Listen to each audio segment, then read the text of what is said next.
Howdy petit surimi, aujourd'hui on se retrouve dans une nouvelle vidéo. Je souhaitais te parler de mes attentes animées pour l'année 2023. Allez, c'est parti.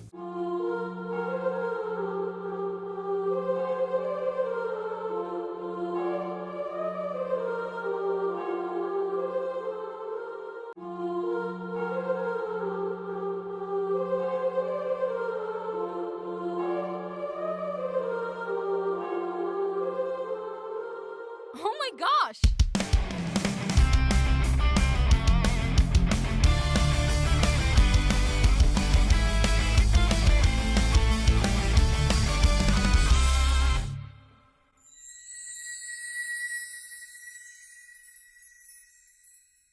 Je vais te parler des animés qui vont sortir notamment en hiver 2023, donc c'est décembre 2022, janvier et février 2023, à peu près ces zones-là.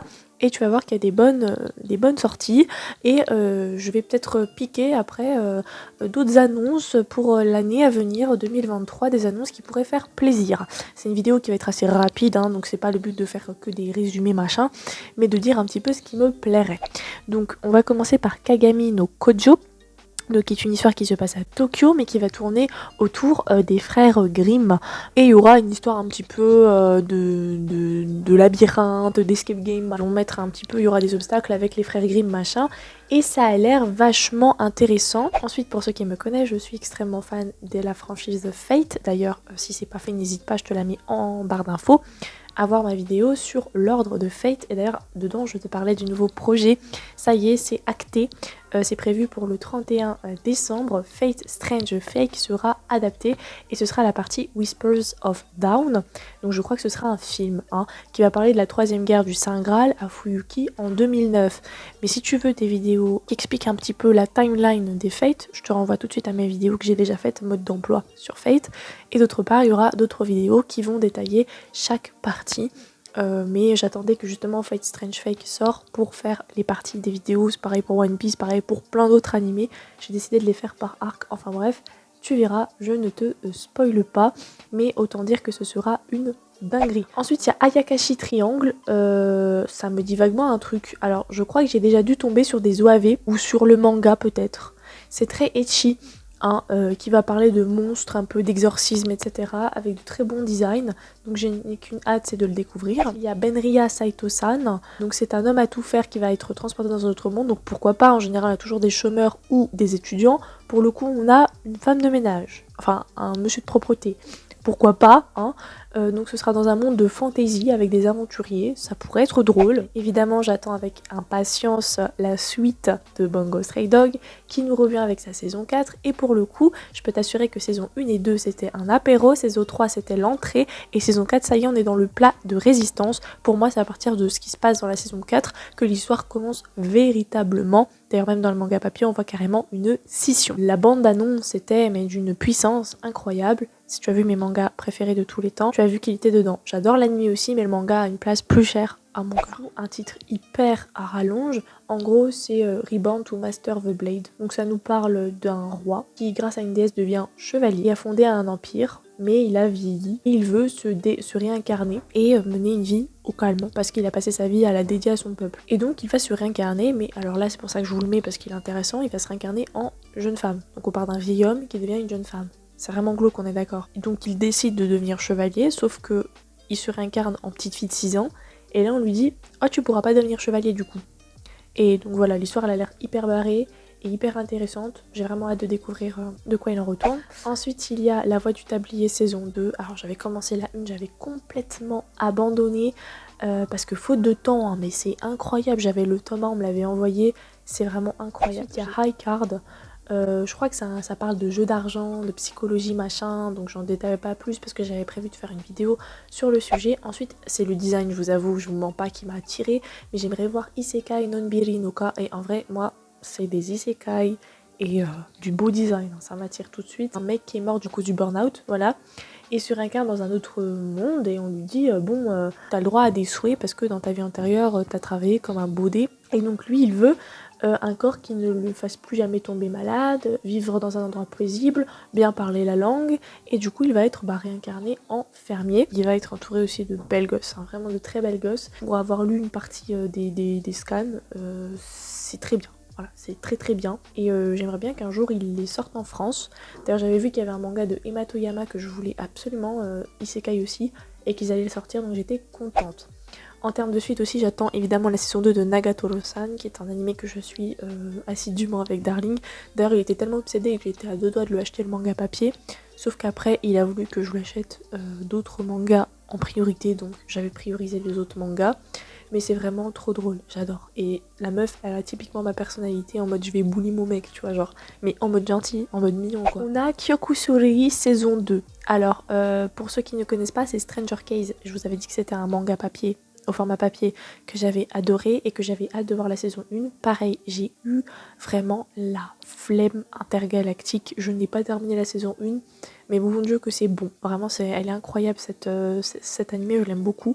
Et donc là, bon, bah c'est la saison 2 qui sort, donc je n'ai qu'une hâte, c'est de la voir. Voilà. Ensuite, il y a Maogakui no Futekiguchi, j'arrive jamais à dire. En gros, c'est The Misfit of Demon King Academy, la saison 2 qui sort. C'est un des animés préférés de mon darling d'ailleurs. Et moi aussi je le trouve vraiment cool. Mais alors attendez, ce que j'attends le plus, c'est Nier Automata. On nous annonce une série basée sur les jeux vidéo de Nier Automata. Et moi je dis, mais non mais j'achète. Concrètement, j'adore Nier Automata. C'est vraiment une passion. Voilà, une passion chez moi. Je suis obsédée par Nier Automata. Le design pareil, hein, qui m'a assez... attiré. Spy Kyoshitsu, donc en gros c'est Spy Room, Spy Classroom, voilà. J'ai l'impression que c'est un peu à la mode, hein, les conflits militaires, espions et tout, c'est ultra à la mode. Et on part d'un des meilleurs espions qui s'appelle Lloyd Forger, non je déconne, c'est pas Lloyd Forger, il s'appelle Klaus comme dans Vampire Diaries. Et c'est un espion qui a genre 100% de réussite, il gère et tout. Pour autant, on va lui donner une mission et là il sent qu'il va foirer. Du coup il a trop peur parce qu'il estime les chances d'échec à 90%. Tu penses bien que pour un mec qui a toujours tout réussi, ça passe pas trop bien.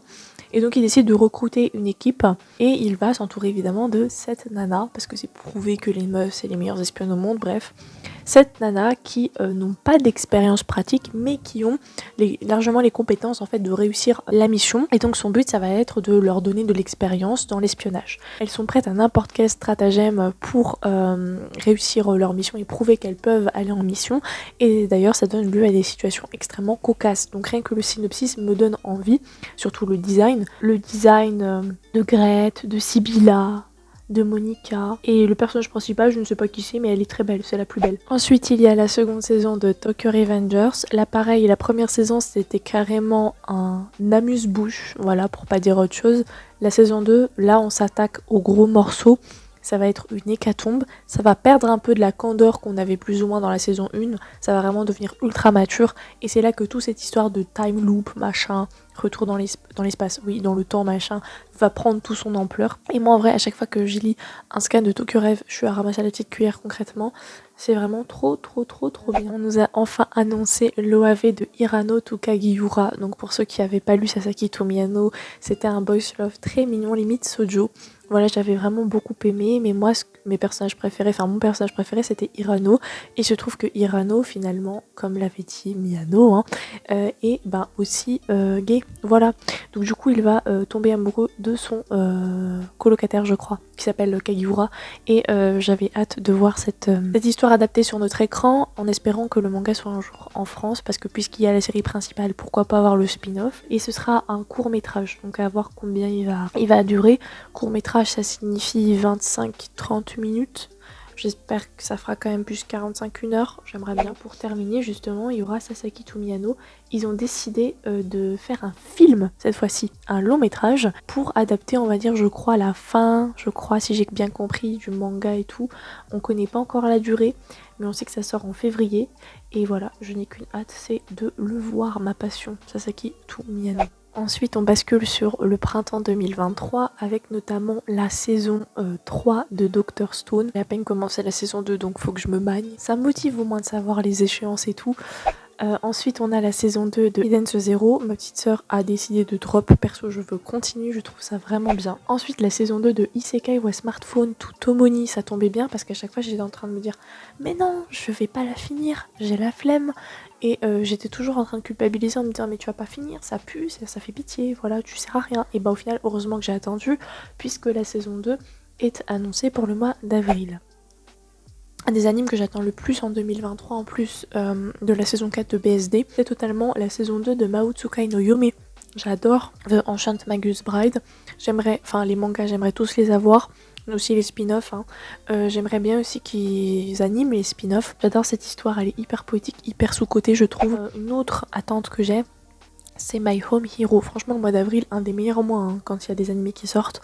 Je l'avais adoré, en gros, c'est un père de famille qui constate que sa fille se fait tabasser par son conjoint et donc il va le tuer, sauf qu'il se rend compte qu'en fait c'était un mafieux et que maintenant il est dans la merde. En gros résumé, mais ça va être un banger, une masterclass. J'adore le manga à la base, donc voilà. C'est comment j'ai survécu au manoir Midnight, qui va parler en fait d'une jeune femme qui va être réincarnée, mais pas cette fois-ci dans un otome game où elle sera la vilaine, pas non plus dans un monde médiéval où elle va avoir 1000 fermiers à ses pieds, non, elle va être réincarnée dans un roman policier à succès, et ça j'aime bien, parce que je trouve ça assez original. En général, il n'y a pas trop ce genre d'histoire. Au lieu de devenir l'enquêtrice pour le coup, elle va devenir la victime, car oui, son fiancé va l'assassiner, donc elle veut pas mourir encore une fois, donc elle va devoir ruser pour rester en vie. Et pour terminer l'année, bien qu'il y aura encore d'autres annonces, ça ne fait aucun doute, mais on termine avec 2 films qui ont l'air vraiment incroyables. Premièrement, un film pour clôturer IQ. Voilà, ça clôturera définitivement IQ. D'ailleurs, il faut toujours que j'achète le manga, mais